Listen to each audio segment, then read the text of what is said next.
Hi guys, it's Cindy Leach, your polymer clay tutor, and today's product demo, we're talking about the Craft Lady art molds from After Midnight Art Stamps. Now, one of our members, Linda Hanson, owns an incredible art ranch in Sonita, Arizona, called After Midnight Art Ranch. And she has actually invited us up there to go and visit her ranch sometime when we do our road trips, and we're going to have to take her up on that. I'm dying to see her place. But she sent me some of the molds that she carries at her retreat. Now, these are silicone molds, and they're a neat blue color, so you can almost always tell which ones are hers, and they are made actually in Australia. But what I love about these molds is a few things. First of all, they're silicone, and they're high temperature, so if you wanted to actually bake your pieces in the oven when you've molded them, you could bake them right in the mold. So you could use liquid clays as well as polymer clay, resin, any of those melt art type products, the UTEE, and all kinds of neat things, plaster and stuff. But what I love about them is the detail. Now I've got a few different stamps here. I've got our molds here. This is like an antique button one, has lots of different button molds on it, and here are some of the ones that I have molded from it. Here I took and put a couple of the button molds on a barrel bead, which has a sort of a real antique look to it, and here are a few of the other ones.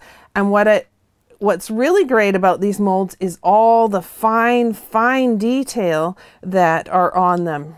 Hopefully you can see that, but there's tiny little patterns and fine lines that are in these molds that are just stunning. I've also got a tribal mask one here, and here's a journal cover that I've made using one of the molds from the tribal mask. I've also in the background here used this fern mold, and it has a very realistic texture to it, and so it just turns out stunning as a background for this journal cover. I've also got one here of a large leaf, and I used the faux jasper technique to make this pendant on this mold here. And then there's a bunch of crowns that are awesome. I've got a few of the molds here, but here's the mold I wanted to show you. Now, there are a couple of things to do when you're using these molds to keep in mind. Something as detailed as this crown with all these little spires that come off of it, the best way that you're going to mold this is to use a little bit softer clay. I'm just going to warm this up a bit. Now I can see there's a little bit of dust and lint on there, so I'm going to also use my scrap piece of translucent clay, which I have laying around the surface on my work table. And I'm just going to clean up any little lint or anything that might be in the mold, because you don't want that sticking to your piece. Then I've got a piece of clay here that I'm just warming up. Now, on the tiny little details, what I recommend you do is take kind of like a little snake of clay and push those right into the mold part first. I'll just kind of press that in. That way you know for sure you're getting into all the little spots. So I'm going to work those into those areas. And this one has a lot of neat little carving type details on it. And this is where a really soft clay would work quite nicely. If your clay is a little too firm, what you could do is, well, first of all, you can warm it up. That really helps. And then you could add a little bit of clay softener or baby oil or something like that to the clay if you want. I'm just pressing this into each of the areas of the mold. We're going to work this all together so that there aren't any lines here. But I'm just making sure that every part of this mold is got a good bit of clay in it.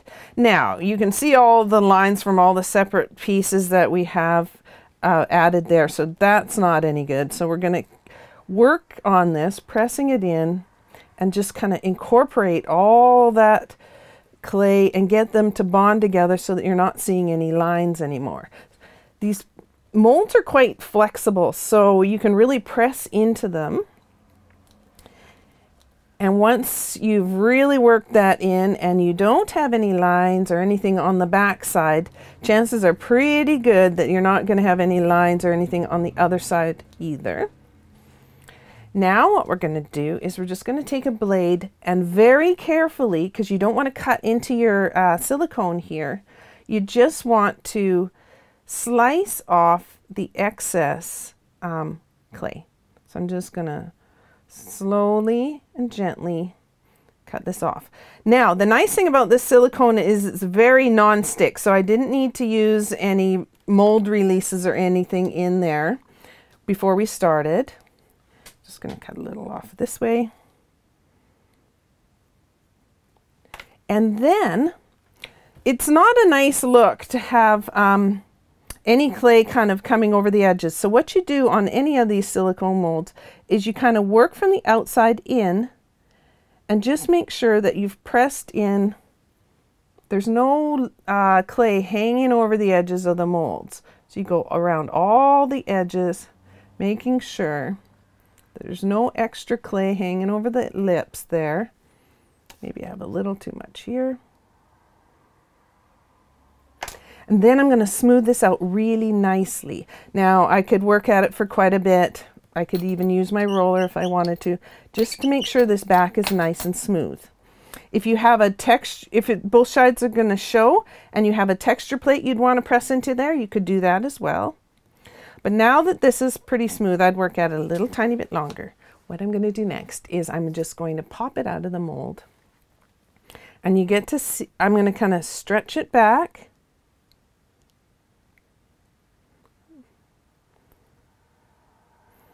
And work it right out of the mold like this.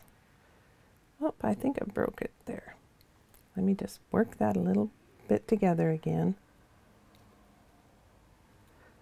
I'm going to pop that right out.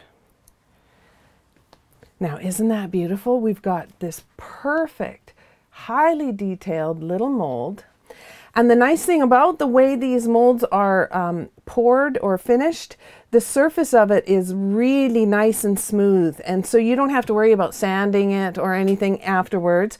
You can just wax it with Ren wax and buff it, or you can use a gilder's paste like I did on this one here to sit in the details and really give it a beautiful finish.